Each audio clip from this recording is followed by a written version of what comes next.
Hi, welcome back to Shumavi Law with me, and this is the second lecture of Law of Torts. In previous video, I have discussed about the nature of torts, distinction between tort and crime, and the distinction between the tort and the breach of contract. And today in this video, we will be discussing about the definition of torts, जो कि बहुत important definition है. साथ ही हम deal करेंगे whether it is law of tort or law of torts. तो चलिए शुरू करते हैं. सबसे पहले डेफिनेशन ऑफ टोर्ट्स, ये सबसे इंपॉर्टेंट डेफिनेशन है टोर्ट्स की, जो हमेशा आपको हर जगह यही देखने को मिलेंगी. मुझे लगता है इसके अलावा भी कोई इंपॉर्टेंट डेफिनेशन हो सकती हैं. पहला है section 2M of limitation act 1963. Section 2M of limitation act 1963 के हिसाब से जो टॉर्ट है, इसका मतलब होता है एक civil wrong which is not exclusively a breach of contract और ब्रीच ऑफ ट्रस्ट, जो कि ब्रीच ऑफ कॉन्ट्रैक्ट और ब्रीच ऑफ ट्रस्ट एक्सक्लूसिवली नहीं माना जाता, वो सिर्फ एक सिविल रॉन्ग माना जाता है. Second definition is according to Fraser, ये कहते हैं it is an infringement of a right in rem of a private individual, कि टोट जो है एक राइट, एक इन्फ्रिंजमेंट है एक राइट का, जो कि राइट इन रैम है और वो भी एक प्राइवेट इंडिविजुअल का. Giving a right of compensation at the suit of the injured party, जो एक इंजर्ड पार्टी है उसको राइट देता है कि वो कॉम्पनसेशन के लिए सूट फाइल कर सकता है. Third definition is the definition given by Samant. So according to Samant, tort is a civil wrong. सामंत के हिसाब से tort एक civil wrong है for which the remedy is a common law action for unliquidated damages, जिसमें आपके पास remedy होती है कि आप action ले सकते हैं, वो भी सिर्फ unliquidated damages के.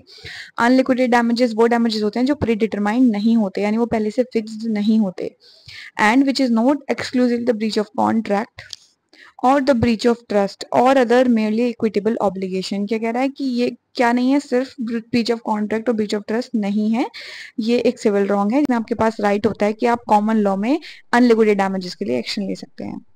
आगे, according to Winfield, tortious liability arises from the breach of a duty primarily fixed by the law. यानी कह रहा है जो tortious liability होती है, यानी हम यूं कहें कि जो tort होता है वो सिर्फ तभी कमिट होता है जब आप एक ब्रीच ऑफ ड्यूटी करते हैं, यानी आपके ऊपर कोई ड्यूटी इंपोज की गई थी और आपने उस ड्यूटी का ब्रीच किया है, और वो ड्यूटी भी किसने इंपोज की थी, बाय द लॉ, लॉ ने इंपोज की थी और आपने उसका ब्रीच किया है, तो मान जाएगा कि आपने टोट किया है. आगे कह रहा है this duty is towards persons generally and its breach is redressable by an action for unliquidated damages, की जो ड्यूटी होती है आपकी एक पर्सन के टुवर्ड्स ही होती हैं, और अगर इन ड्यूटीज का ब्रीच होता है तो आपके पास ये राइट होता है कि आप अनलिक्विडेटेड डैमेजेस के लिए एक्शन ले सकते हैं. आगे कह रहा है the basic idea which is indicated by the above given definitions is, यानी जो हमने ऊपर डेफिनेशंस पढ़ी हैं अगर हम उनका एक बेसिक आइडिया लगाएं तो उससे एक कंक्लूजन निकलता है कि टोट इज अ सिविल रॉन्ग. साथ ही this civil wrong is other than a mere breach of contract और ब्रीच ऑफ ट्रस्ट, यानी ये सिविल रॉन्ग तो है लेकिन ये मेयर ब्रीच ऑफ, यानी ये सिर्फ ब्रीच ऑफ कॉन्ट्रैक्ट और ब्रीच ऑफ ट्रस्ट नहीं है, उनसे कुछ अदर देन है, उनसे कुछ अलग है. थर्ड कह रहा है this wrong is redressable by an action for unliquidated damages, कि अगर ऐसा कोई रॉन्ग होता है तो आपके पास ये राइट होता है कि आप अनलिक्विडेटेड डैमेजेस के लिए एक्शन फाइल कर सकते हैं. ये क्वेश्चन अक्सर पूछा जाता है कि आपको लॉ ऑफ टोर्ट्स में कैसे डैमेजेस मिलते हैं, तो हमें लॉ ऑफ टोर्ट्स में अनलिक्विडेटेड डैमेजेस मिलते हैं. वहीं अगर हम लॉ ऑफ कॉन्ट्रैक्ट की बात करें तो वहां पे हमें लिक्विडेटेड डैमेजेस के लिए हम क्लेम कर सकते हैं. तो अब आगे बात आती है is it law of tort और लॉ ऑफ टोर्ट्स, कि ये लॉ ऑफ टोर्ट है या लॉ ऑफ टोर्ट्स है. It is law of tort means, अगर हम इसको लॉ ऑफ टोर्ट माने तो इसका मतलब है एवरी रॉन्गफुल एक्ट, हर जो आपने जो भी रॉन्गफुल एक्ट किया है for which there is no justification or excuse to be treated as tort, जिसके लिए आप कोई जस्टिफिकेशन नहीं दे रहे हैं या फिर कोई एक्सक्यूज नहीं दे रहे हैं तो हम उसको टोर्ट ही मानेंगे. आगे कह रहा है it is law of torts means, कि अगर हम इसको लॉ ऑफ टोर्ट्स माने तो इसका मतलब होता है consisting only a number of specific wrongs. इसका मतलब ये है कि हम इसमें कुछ स्पेसिफिक रॉन्ग्स ही इसमें सेट कर सकते हैं beyond which the liability under this branch of law can not rise, यानी जिसके ऊपर आपकी कोई लाइबिलिटी अराइज ही नहीं होगी. कहने का मतलब है कि अगर आप इसको लॉ ऑफ टोर्ट मान रहे हैं तो कहीं ना कहीं आप इसका स्कोप बढ़ा दे रहे हैं, क्योंकि ये कह रहा है इसमें हर रॉन्गफुल एक्ट आ जाएगा, हर रॉन्गफुल एक्ट टोर्ट माना जाएगा.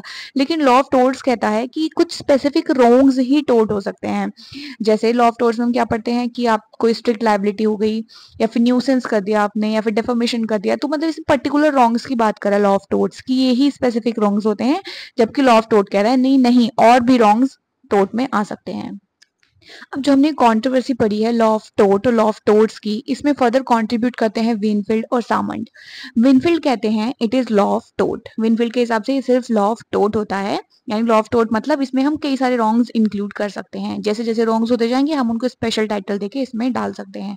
कह रहा है for example if I injure my neighbour, कि अगर मैं अपने नेबर को इंजर करता हूँ, ही कैन सू मी, वो मुझे मेरे ऊपर सू फाइल कर सकता है अंडर लॉ ऑफ टोट। लॉ ऑफ टोट में whether the wrong committed have a particular name like assault, battery, decide, slender or whether it has no special title। कह रहा है कि जो मैंने अपने नेबर के साथ रॉन्ग कमिट किया है, चाहे उस पर्टिकुलर रॉन्ग का कोई नाम हो, कोई पर्टिकुलर टाइटल हमने उसको दे रखा हो, जैसे असॉल्ट, बैटरी, डिसाइड, सिलेंडर, या फिर हमने उसको कोई स्पेशल टाइटल नहीं दे रखा हो, फिर भी अगर उसको स्पेशल टाइटल है तो भी, और स्पेशल टाइटल उस चीज उस रॉन्ग का स्पेशल टाइटल है तो भी, और उस रॉन्ग का कोई स्पेशल टाइटल नहीं है तो भी, जो मेरे नेबर है उसके पास ये राइट है कि वो मुझे सू कर सकता है, क्योंकि कहीं ना कहीं मैंने टोट कमिट किया है, मैंने उसके जो राइट्स हैं उनको हिंडर किया है।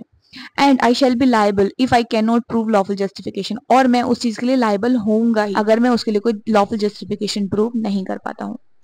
आगे सामन कहते हैं there is no law of टोट। सामन कह रहे हैं नहीं नहीं, लॉ ऑफ टोट नहीं है, but there is law of टोट्स। यहाँ पे क्या है, लॉ ऑफ टोट्स है, यानी वो कह रहे हैं कि स्पेसिफिक टाइटल होना जरूरी है किसी भी टोट को कमिट करने के लिए। The liability under this branch of law arise only when the wrong is covered by any one or the other nominated torts। ये कह रहे हैं कि लॉ ऑफ टोट्स में सिर्फ लाइबिलिटी जो है तभी अराइज होगी अगर आपने कोई ऐसा रॉन्ग किया है जो इस टोट्स में नॉमिनेटेड, यानी उसको कोई पर्टिकुलर नाम दिया गया है, तो तभी आपकी लाइबिलिटी अराइज होगी, अदरवाइज नहीं। There is no general principle of liability and if the plaintiff can place his wrong in any one of the pigeonholes। कह रहा है कि ऐसी कोई जनरल प्रिंसिपल नहीं है लाइबिलिटी का, और अगर प्लेंटिफ जो उसके साथ रॉन्ग कमिट हुआ है वो किसी पिजन हॉल में उसको सेट कर सकता है, ईच कंटेनिंग अ लेबल टोट, जो कि हर पिजन हॉल क्या दे रहा है, एक पर्टिकुलर टोट दे रहा है, ही विल सक्सीड, तो ही वो सक्सीड हो पाएगा। This theory is called pigeon whole theory, और इस थ्योरी को हम सामान्य कहते हैं पिजन होल थ्योरी। यानी वो क्या कह रहे हैं कि कुछ पिजन होल्स हैं और पिजन होल्स को वो पर्टिकुलर टोट्स का नाम दे रहे हैं कि नॉमिनेटेड टोट्स हैं पर्टिकुलर, और अगर किसी के साथ कोई रॉन्ग कमिट होता है और वो रॉन्ग उन पिजन होल्स में सेट हो सकता है, उसमें फिट बैठ सकता है, तो ही वो टोट है, अदरवाइज कोई टोट नहीं है। आगे कह रहा है each theory received some support, दोनों ही थ्योरी ने कहीं ना कहीं थोड़ा बहुत सपोर्ट रिसीव किया। इन 1702 एशबे वर्सेस वाइट का जब केस आया, उसने क्लियरली स्टैब्लिश कर दिया कि ये क्या होता है, लॉ ऑफ टोट होता है, यानी जैसे जैसे आप गलतियां करते जाएंगे, जैसे जैसे आप रॉन्ग कमिट कर देंगे, वैसे वैसे टोट के नए नाम आते जाएंगे। And recognise the principal यूबिजस ibi रिमेडियम, और उसने कौन सा प्रिंसिपल रिकॉग्नाइज किया, ubi jus ibi remedium, where there is right there is remedy. CJ Holt कहते हैं if man will multiple injuries, यानी अगर एक मैन इंजरीज मल्टीपल करेगा तो action must be multiplied too, तो एक्शन भी मल्टीप्लाइड किए जाएंगे। For every man who is injured और टू हैव रिकम्पेंस, और जो हर पर्सन जिसको इंजरी हुई है उसके पास ये राइट है कि उसको कॉम्पनसेट किया जाए। Later Winfield made a modification in his view. अब क्या होता है, बाद में विनफील्ड जो है कुछ अपने व्यूज में मॉडिफिकेशन करते हैं अपनी थ्योरी को लेकर ही। नाउ ही थॉट, अब उनको लगता है that both of his and Salmond's theory were correct. उनको लगता है कि जो उनकी विनफील्ड की थ्योरी लॉ ऑफ टोट की और जो सामंड की थ्योरी लॉ ऑफ टोट्स की, दोनों ही सही थी। The first theory from the broader point of view, Winfield की थ्योरी थी वो ब्रॉडर पॉइंट ऑफ व्यू से सही थी, and the other from a narrower point of view, और जो सामंड की थ्योरी थी वो कहीं ना कहीं नैरोअर पॉइंट ऑफ व्यू से एकदम सही थी। विनफील्ड ने कहा, Winfield said that from a narrower and practical point of view the second theory will suffice, कि नैरोअर पॉइंट ऑफ व्यू से जो सेकंड थ्योरी है वो एकदम सही है, but from a broader outlook, लेकिन ब्रॉडर आउटलुक से अगर हम देखें तो फर्स्ट इज वैलिड, यानी लॉ ऑफ टोट is valid. So I hope कि आपको वीडियो पसंद आया हो और आपको समझ में आया हो the difference between law of टोट एंड लॉ ऑफ टोट्स। तो अगर आपको वीडियो पसंद आया हो, do let me know in the comment section, subscribe to my channel, press the like button. Thank you so much.